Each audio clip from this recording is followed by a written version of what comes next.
I'm from a grimy era, let's talk about it. Gotta keep a pole, can't walk without it. Did some things in the streets, but I won't talk about it. Seen some things in the streets, but I won't talk about it. I'm from a hood that's thorough, they don't play here. And they don't play on these blocks, it ain't a daycare. A new kid gets shot every day here. I guess that's why my heart colder than the rain there. Dvderatv back at y'all with another one. Y'all know the slogan. Let's get straight into this one. Now, if you're not familiar with Wack 100, over the years he became an internet personality and he always finds a way to keep his name relevant. He's also a manager and he managed artists such as Blueface, The Game, Ray J, and he has a label called 100 Entertainment. Now, Wack 100 let it be known that he's a West Coast Pyru, and he could be traced back to running with Suge Knight in the later years of Death Row Records. Now, Maino and Wack 100 was originally cool, but a few chain of events would occur that'll make these two bump heads. Now, back in 2016, Sean Kingston was robbed in a LA nightclub for $300,000 worth of jewelry. Now, it says Sean Kingston was bust over his head with a bottle and had his jewels took. Now, the rapper The Game believes that Philly rapper Meek Mill told the police that The Game people was behind this robbery. You know what happened in the club? And ran up, hit me in the head with a bottle, and they took off my jewelry. Nobody shot no fade with me. Nobody did nothing. Now, also, The Game says Sean Kingston called him to get his jewelry back, and during that phone call, Sean Kingston told The Game that Meek Mill said that The Game was behind him getting robbed. Now, of course, Meek Mill would deny these allegations, and even Sean Kingston would deny these allegations as well. What up, man? It's your boy Kingston. I'm just cooling, man, trying to stay positive, work on my new album, come back with good music for my fans, man. I ain't trying to be no more media, no more drama, no nothing. Meek, that's my dog. We never had no conversation about nothing. You left the club, called my phone, said, "Game, big bro, somebody robbed me. Can you help me get my chains back?" I told you fat that I would see what I can do. Then you got off the phone, called me back 10 minutes later talking about Meek called you and told you that I had you set up and robbed in the club. Now, these accusations will lead to Meek Mill and The Game having a full back and forth, which Meek felt The Game started to promote his album that was dropping at the time for 1992. Now, The Game will basically set this beef off with Meek while he was on tour, and The Game will basically say while he was on stage that Meek was a snitch and he'll beat Meek up. Now, after The Game had his rant towards Meek on stage, a few days later, The Game would drop a track for 92 bars. We had a few lines coming at Meek, saying basically him and Meek don't speak after Meek snitched on him, and he better have Rick Ross call him to dead the beef. Now, after this record dropped, this will basically start a whole back and forth between The Game and Meek on Instagram, with them throwing shots at each other. Now, after this whole back and forth on Instagram with The Game and Meek, The Game basically said when he seen Meek, he was beating him up on sight. You can't fight, you ain't gonna shoot, so stop fronting for these Instagram followers. I'm you up on sight.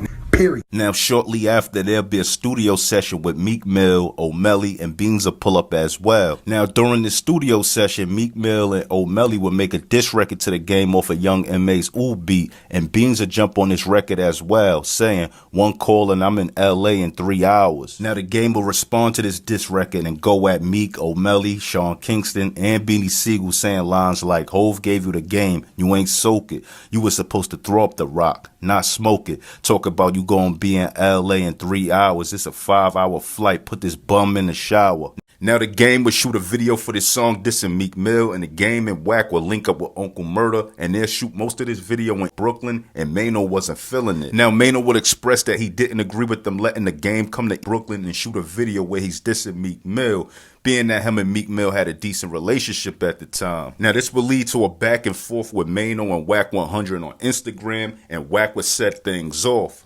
Now, Wack 100 would make a post on Instagram saying, "Everybody come pay Meek Mill the respect he deserves. Maino hustle hard. When they figure out you playing both sides, my nigga, you gonna be in it. Remember, it wasn't just me on the phone. It was me, you, another, and a recording. I hope you're not running around playing like you was aggressive. I say this with no disrespect. All gangster. Me and you gonna run a fade soon as I get back. We know, so I'm letting your man know so they know you were real nice and spoke against a Philly that having any say-so in NY. I'll have my Brooklyn team line it up and I'll pull up. No beef, just a reckoning. That nigga gave you that $150 still running around Brooklyn, my nigga, this we all know. Now Maino will fire back saying Wack 100. First off, I never spoke down on you to nobody. My perspective is the same as it's always been, the same as I told you. I felt that nigga in my own borough was acting like hoes to be in a video about a beef that had nothing to do with them or Brooklyn. I told you that I told some of the people that was in the video the same thing. Never changed my tone. I was clear, and if anybody else told you something different, it's a flat out lie. Me and you had a conversation as men, period. However, I can't understand how if you heard something, you didn't reach out to me the same way.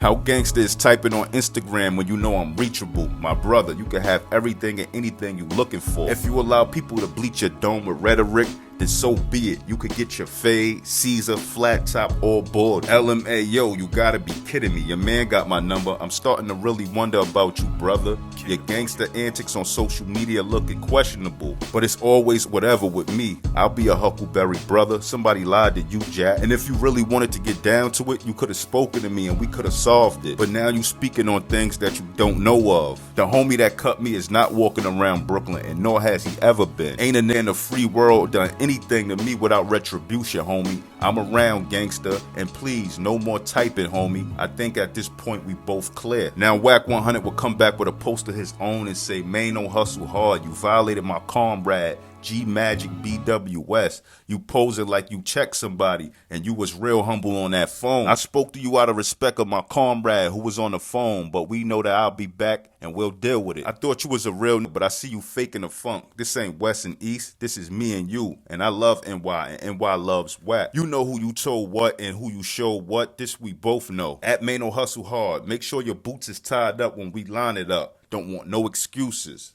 Now, in the following year, in 2017, Maino and Wack 100 will go back and forth on Instagram again. Now, Maino basically was responding to an interview that Wack 100 did, speaking on their prior issues. Now, I'm not going to get into what was said because basically it was the same disrespect as before. And just like their first time going at it on Instagram, it was a lot of mentions about a fade, basically, some Frank's Throne, name calling, and a bunch of disrespect. Now, in 2023, Maino and Wack 100 will go at it in a heated argument on China Mac's Instagram Live. Now, basically, China Mac will be talking to Wack 100, and he would eventually add Maino to the live, and things will go left. Wack 100 will basically ask Maino why he kept Troy Ave chain, and he would clown Maino for getting his face cut in prison. Now, Maino would basically be on his live making it clear that he didn't want to go back and forth with Wack 100 online, and he wanted to get physical with Wack. Bow for me from the side of your face. Let me ask you a question since we got hollering. Tell your man have a conversation.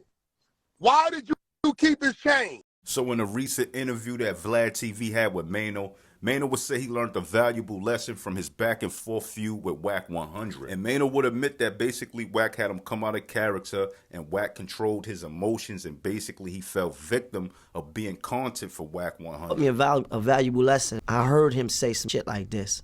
I'm gonna make him so mad he can't even think. That's the art of war. And also, Maino let it be known that he was willing to get physical with Wack 100 at any time. Any day. East Coast, West Coast, in the phone booth, and back of the building, like it don't matter. Now, Wack 100 will go on to respond to this interview in his own Vlad TV interview, and Wack will go on to say that Maino was only known for putting hands on young Bird. He also goes on to say that Maino said on the phone that he didn't want to fade with G Magic, the game security, after he made the post about the game shooting the video in Brooklyn.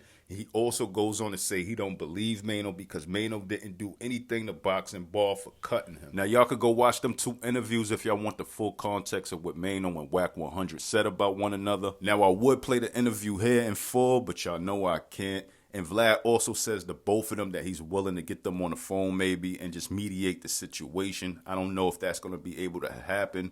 I think it got to be somebody that's a little bit more respected than Vlad to be able to do that, to get them to sit down or chop it up and squash their beef. Or maybe they should meet up like men and get it popping and get whatever they got on their chest off their chest and shake hands after. You get what I'm saying? They older.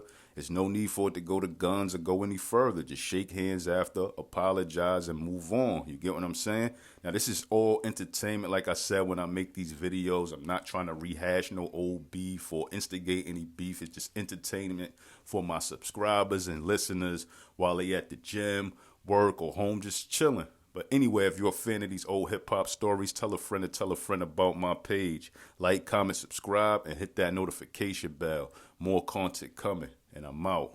1.